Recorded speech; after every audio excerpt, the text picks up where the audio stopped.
Hello दोस्तों, मैं अविनाश और आज आप सीखेंगे केमिस्ट्री में केमिकल रिएक्शन।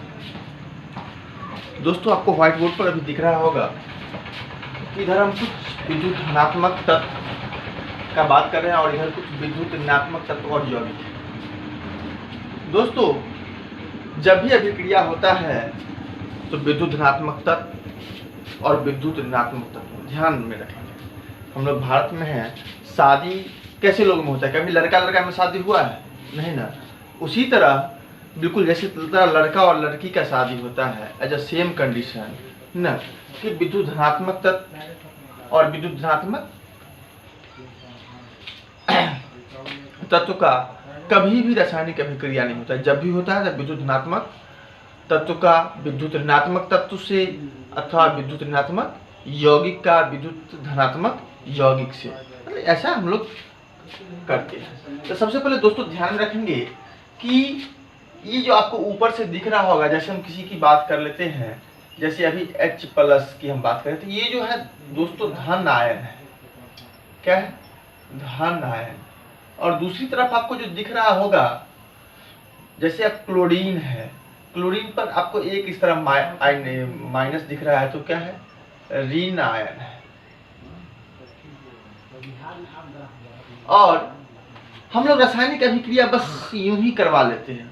हम लोग को करना क्या है कि जिस तत्व पर जितना धनायन है अथवा जितना ऋण आयन है, हम दोनों को क्या करवा देते हैं? क्रॉस करवा देते हैं, क्रॉस मल्टीप्लिकेशन, और बस हमारा क्या हो जाता है? कंपाउंड्स मतलब यौगिक तैयार। देखेंगे जैसे हम सबसे पहला यौगिक आपको दिखाते हैं करके कि सबसे पहला हम लेते हैं हाइड्रोजन, और ये रहे भाई साहब हाइड्रोजन। ऊपर में लिख देता हूं हाइड्रोजन। और चलिए एक इधर से ले लेता हूं क्लोरीन।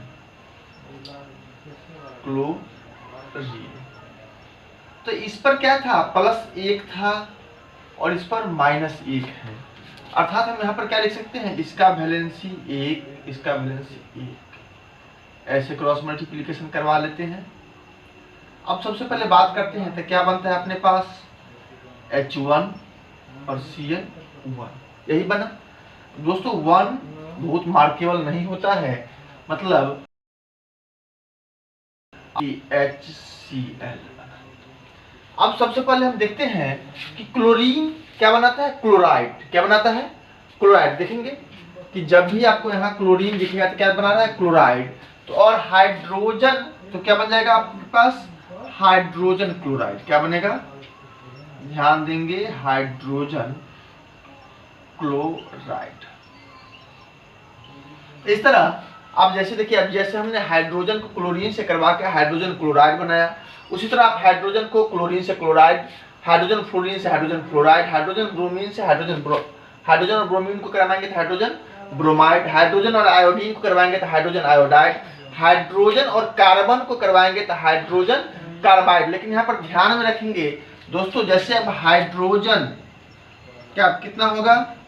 हम सेकंड की बात कर रहे हैं, और कार्बन, तो कार्बन का कितना है? 4 माइनस है, तो चलिए ये 4 हुआ और ये कितना हुआ? 1 हुआ। तो इस तरह इसका बनेगा, तो क्या बन जाएगा आपके पास? H4 और C ना।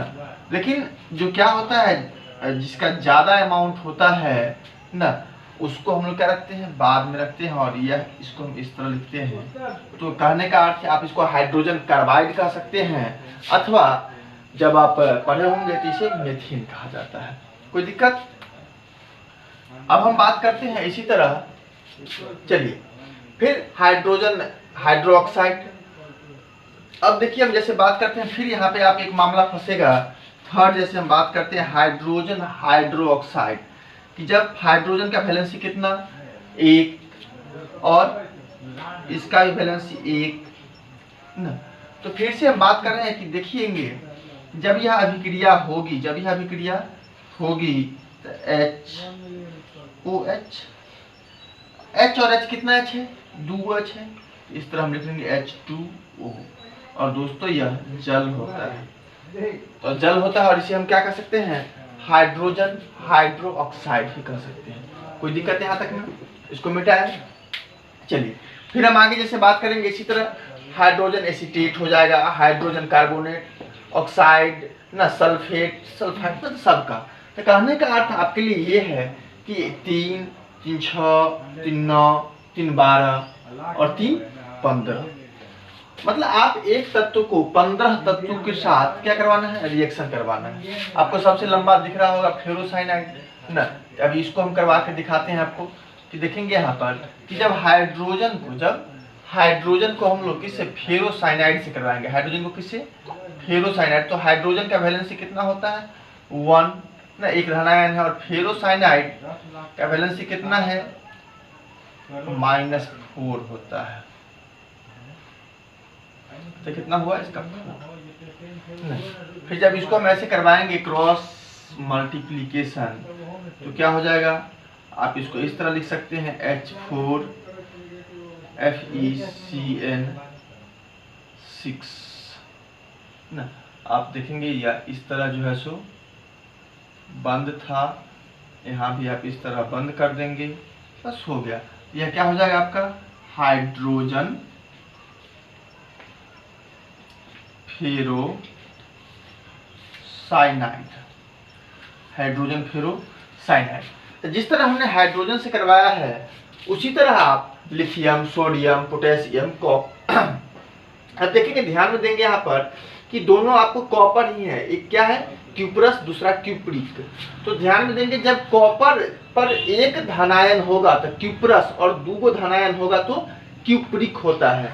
इसे आप देखें यहाँ पर आपको फिर आयरन में दिखेगा इस तरह का बात, जब आयरन में 2 धनायन तो फेरस और 3 तो फेरिक।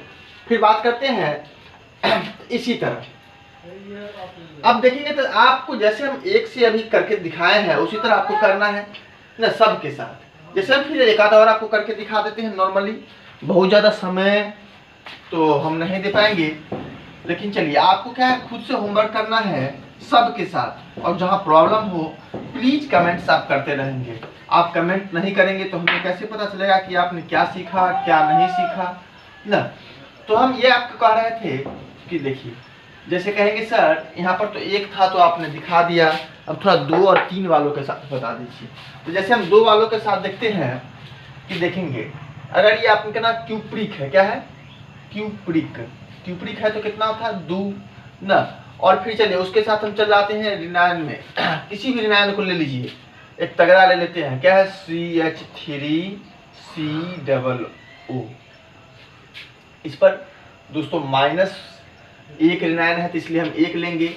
अब ध्यान देने वाली बात यह है कि यह क्या हो जाएगा C। अब देखो कॉपर का जब 2 था वैलेंसी तो क्यूप्रस था कि क्यूप्रिक, जब 2 था तो क्यूप्रिक था।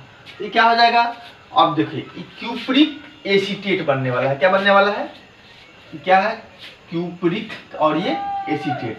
चलिए सबसे पहले इसको हम इधर करवा लेते हैं तो क्या हो जाएगा Cu।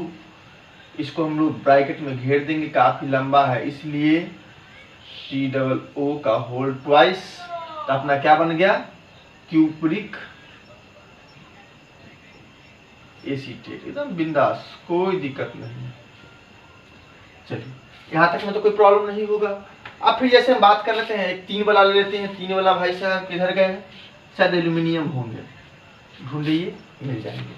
तो एल्यूमिनियम का कितना होता है 3 धनायन होता है, तो ध्यान से देखेंगे 3। अब चलिए इनको किसी और से करवा देते हैं, इनसे करवा दें तो चलिए नॉर्मली हम सल्फेट से करवा देते हैं। तो सल्फेट सर जी हो गए SO4 ना। अब SO4 इन पर 2 था, अब देखिए दोनों तरफ हम करवा लिए क्रॉस मल्टीप्लिकेशन, तो क्या हो गया Al2 और SO4। अब ये 2 है, इनको हम ब्रैकेट में बंद करेंगे और क्या हो जाएंगे ये होल थ्राइस। तो क्या बन गया अपने पास एल्यूमिनियम